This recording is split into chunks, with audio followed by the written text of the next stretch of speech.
जय श्री कृष्णा, हर हर महादेव। मैं नारायण भक्ति शिप्रा स्वागत करती हूँ आपका अपने चैनल पर।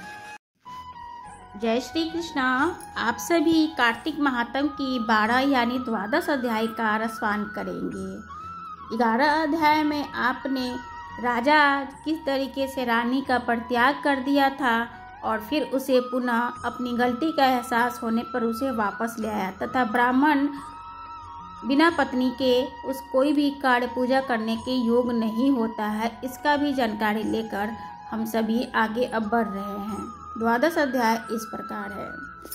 इतनी कथा सुनने के पश्चात महाराज पृथु ने नारद जी से प्रार्थना की कि हे देव ऋषि, आपने कार्तिक महात्म की कर्क चतुर्थी का व्रत, गृहस्थ आश्रम का धर्म के बारे में मुझे इतना कुछ बतलाया। अब कृपा कर तुलसी की महात्म बतलाने की कृपा कीजिए। नारद जी बोले, हे राजा पृथु, प्राचीन काल में एक सहाद्री क्षेत्र की कर्णवीरपुरी में अत्यंत ही ज्ञानी, धर्मात्मा तथा ओम नमो भगवते वासुदेवाय मंत्र का जाप करने वाला धर्मदत्त नामक एक ब्राह्मण रहता था।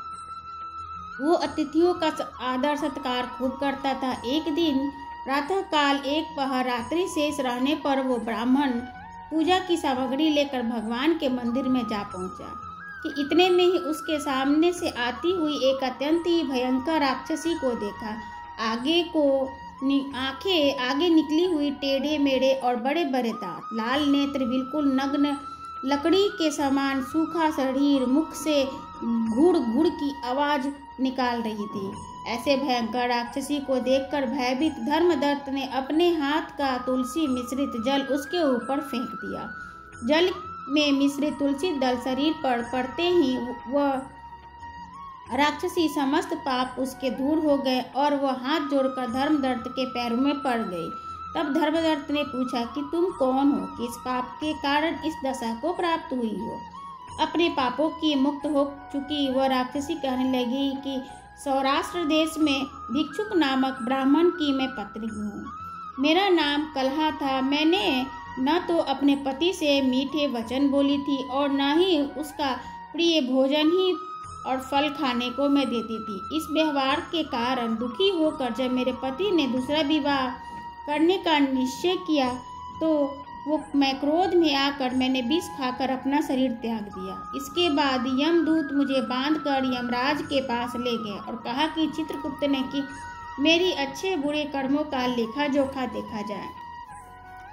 तब बताते हुए कहा कि महाराज, इसने अपने जीवन में कभी भी कोई शुभ कार्य नहीं किया, सदैव अपने पति से द्वेष रखती थी।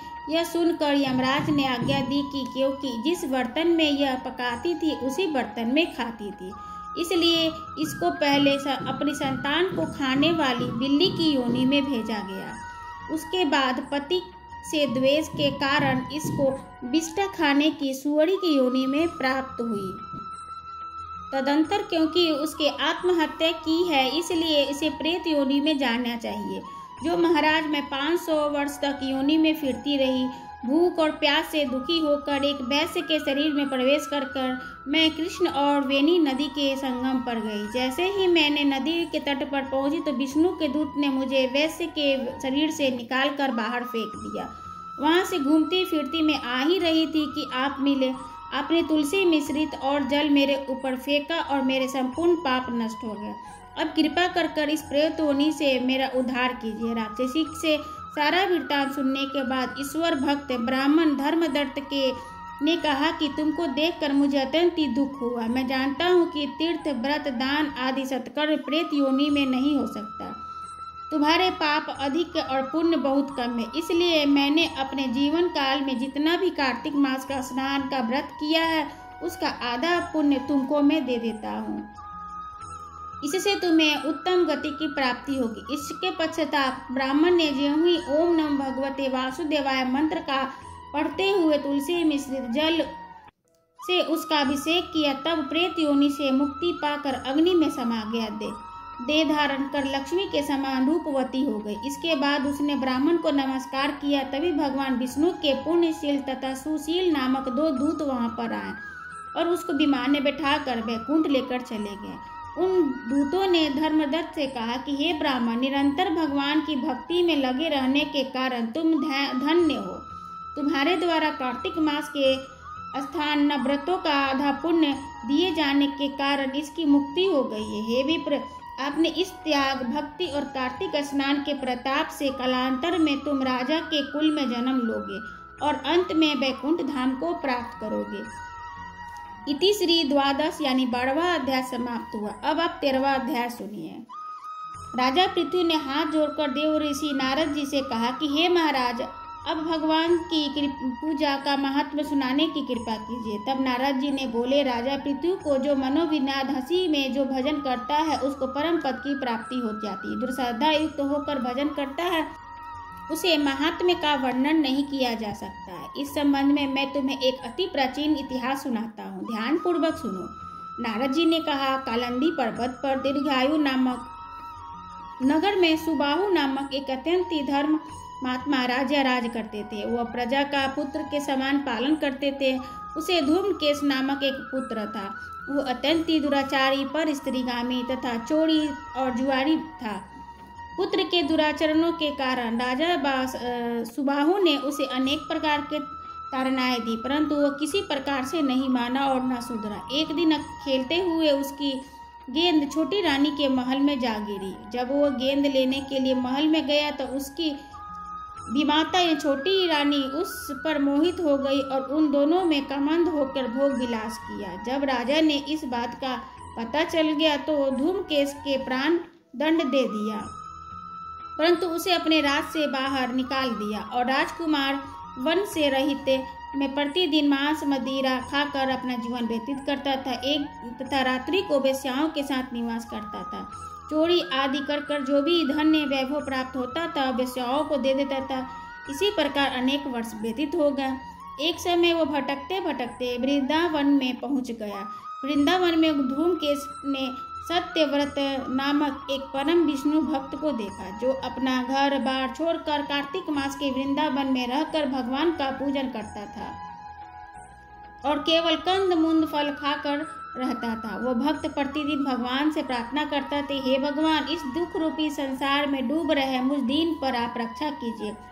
मैं राधा रानी जी सहित आपको बारंबार प्रणाम करता हूँ, नमस्कार करता हूँ। प्रेम मग्न होकर वो कभी कभी रोने भी, गाने भी लगता था और नाचने भी लगता था। धूमकेश ने उस भक्त को जब ये क्रियाएं देखी तो रात्रि को वैश्य के घर आकर मिट्टी की एक मूर्ति बनाकर वैसे ही कृत्य किए और अंत में स्तुति और कर वैश्य के घर में ही सो गया। देव योग से राजा के दूत भी उसी समय वहां आ गए और उसके हाथ से धूमकेश मारा गया। यमदूत उसको महापापी समझकर मारते हुए पकड़कर यमराज के पास ले गए। धूमकेश को देखते ही यमराज अपने सिंहासन से खड़े हो गए और कहा और पाद अर्घ देकर उसका सत्कार किया। फिर अपने दूतों को फटकारते हुए कहा कि तुम्हें धिक्कार है, जब तुमने आज्ञा ही दी थी तो विष्णु भक्तों को यहाँ पर मत लेकर आओ। फिर धूमकेश को यह पर क्यों लेकर आए हो? तो उन्होंने कार्तिक मास का व्रत वृंदावन धाम में, चाहे वो हास्य में ही किया हो, फिर भी वो वैकुंठ में जाने का अधिकारी है। वैकुंठ में भेजने के पूर्व यमराज ने धूमकेतु को अपने ही निकट बैठाकर भगवान की भक्ति के 9 प्रकार की उनकी कथा सुनने के लिए राजा की प्रतीक्षित किए। कीर्तन से सुखदेव जी हुए, स्मरण से प्रहलाद जी, पाद से लक्ष्मी जी, पूजा से पृथु और वंदना से श्री अक्रूर जी, दास्य भाव से अर्जुन तथा आत्मनिवेदन से राजा बलि जिस प्रकार परम पद को प्राप्त हुए हैं, उसी प्रकार चाहे हास्य से ही तुमने भगवान की पूजा की है, मगर फिर भी तुम स्वर्ग के अधिकारी हो। यद्यपि अपने ही जीवन में किए गए पापों और दुष्कर्मों के कारण तुम घोर नरक के अधिकारी थे, परंतु क्योंकि तुमने कार्तिक मास में भगवान की पूजा की है, अतः अब निश्चय ही तुम्हें वैकुंठ प्राप्त होगा। कार्तिक मास में की गई भगवान की पूजा निरर्थक नहीं जाती है। जहाँ पर भगवान की शालिग्राम है वहीं पर गंडकी नदी तथा अन्य तीर्थ भी है। धूमकेश के शास्त्रों का कुछ भी ज्ञान नहीं था, अतः उसने हाथ जोड़कर यमराज से पूछा कि स्वामी भगवान सब नदियों को छोड़कर गंडकी कैसे प्राप्त हुए? कृपया कर मुझे बतलाइए। यमराज ने कहा, किसी समय वेद शिरा नामक ऋषि का सब लोगों को हित की कामनाओं में गंगा जी के तट पर तपस्या कर रहे थे।